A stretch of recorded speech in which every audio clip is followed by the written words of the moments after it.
حاج آقا یک آلت لعب پیدا کردم. تخت نرد؟ چی دستور میفرمایید؟ خسرو من دیگه وقتی ندارم. هر طور شده باید یه راهی واسه فرار پیدا کنم. آقای آزادی بدبخت شدیم رفت. این سعید مروتی نیست. یعنی چی نیست؟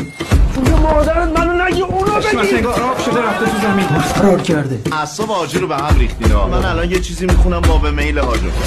قبله یعنی حلقه چشم مسته. دلم میخواد امروز شما از آن بگید. این آغوش من توش چیه؟ انگشتر رو روزی چند بار بعد اینجا به خطتون کنم که آدم شید. حاج آقا حاج آقا حاج آقا حاج آقا ما خواستیم یه بازی شروع کنیم اسمش حکم. چیز عکس هنرمند مملکت گازم زدی؟ حاج آقا اعمال قانون شد کار جمع شد. برو